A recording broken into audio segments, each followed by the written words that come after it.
નમસ્તે વિદ્યાર્થીની બહેનો, ધોરણ 6 વિષય વિજ્ઞાન, પાઠ 10મો ગતિ અને અંતરનું માપન.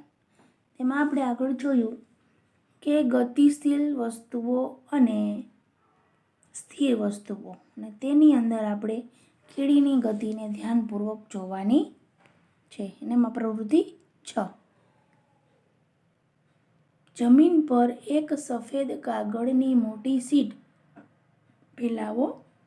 તેના પર ખાંડના કેટલાક દાણા નાખો.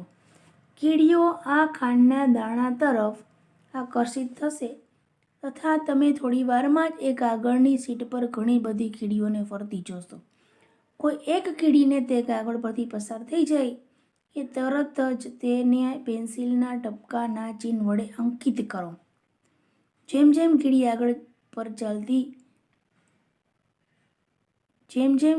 કાગળ પર ચાલતી આગળ વધે તેમ પેન્સિલથી ટપકા અંકિત કરતા જાઓ.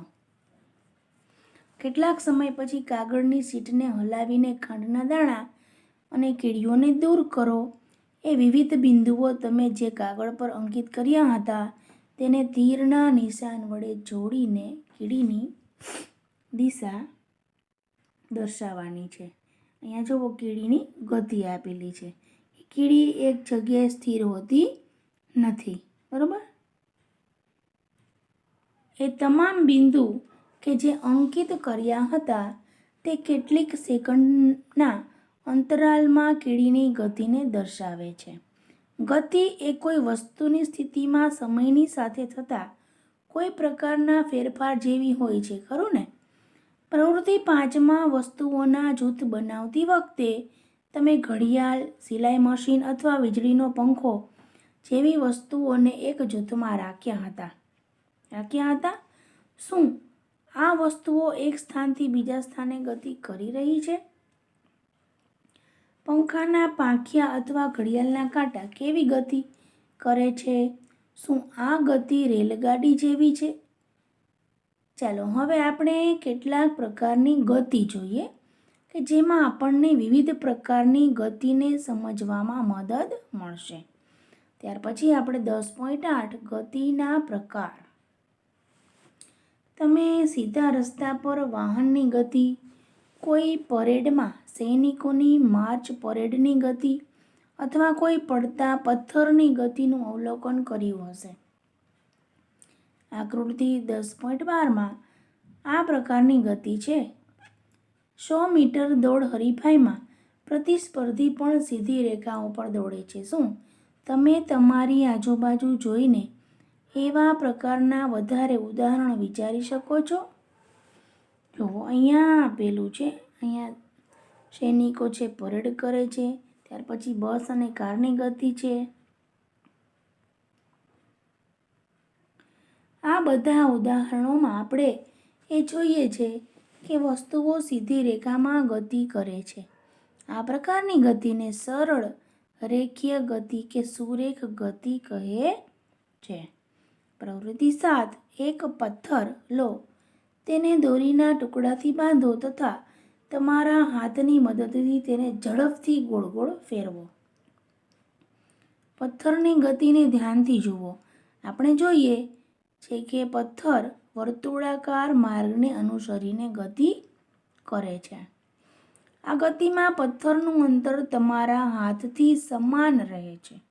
આ પ્રકારની ગતિને વર્તુળાકાર ગતિ કહે છે. અહીંયા છે, જુઓ, આ A, B અને C. આ ત્રણે ગતિ વર્તુળાકાર ગતિ છે. વીજળીના પંખાના પાંખિયા ઉપર અંકિત કોઈ ચિહ્નની ગતિ, કોઈ ઘડિયાળના સેકન્ડ કાંટાની ગતિ વર્તુળાકાર ગતિના ઉદાહરણો છે. વીજળીનો પંખો અથવા ઘડિયાળ એક સ્થાનથી બીજા સ્થાને સ્વયં ગતિ કરી શકતા નથી, પરંતુ પંખાના પાંખિયા ફરે છે તથા તેવું જ ઘડિયાળના કાંટા પણ ફરે છે. જો આપણે પંખાના પાંખિયા અથવા ઘડિયાળના કાંટા પર કોઈ જગ્યાએ નિશાન બનાવીએ તો ફરતી વખતે પંખા અથવા ઘડિયાળના કેન્દ્રથી તે ચિહ્નનું અંતર સમાન રહેશે. કેટલાક કિસ્સામાં વધુ એક વસ્તુ એક નિશ્ચિત સમય અંતરાલ પછી પોતાની ગતિનું પુનરાવર્તન કરે છે. આ પ્રકારની ગતિને આવર્ત ગતિ કહે છે. દોરીથી બાંધેલ એ જ પથ્થર લો જેનો તમે પ્રવૃત્તિ 7માં ઉપયોગ કર્યો હતો. હવે દોરીને તમારા હાથમાં પકડો તથા પથ્થરને દોરીથી લટકાવવા દો. બીજા હાથ વડે પથ્થરને એક બાજુ ખેંચો અને પછી મુક્ત ગતિ કરવા માટે છોડી દો. તે એક લોલક છે જે ઘડિયાળની અંદર આવે છે. બાજુમાં દર્શાવ્યું છે ઘડિયાળમાં. આ લોલક મનોરંજનની સાથે આપણને આવર્ત ગતિ સમજવામાં મદદ કરશે. કોઈ લોલકની ગતિ વૃક્ષની શાખાઓની અહીં તહીં લહેરાવું, હિંચકો ખાતા બાળકોની ગતિ, સિતારના તારની ગતિ કે વાગતી વખતે ઢોલકની સપાટીની ગતિ, આ બધા આવર્ત ગતિના ઉદાહરણો છે જેમાં વસ્તુઓ એક નિશ્ચિત સમયમાં અંતરાલ પર પોતાની ગતિનું પુનરાવર્તન કરે છે.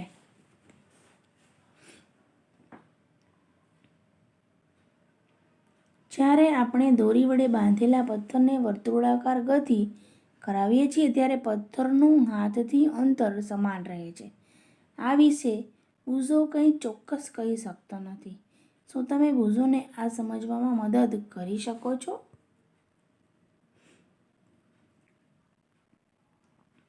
અહીંયા હિંચકાની ગતિ આપેલી છે, લોલકની ગતિ, ત્યાર પછી સિતારના તારની ગતિ, ઘંટની ગતિ અને ઢોલકની ગતિ.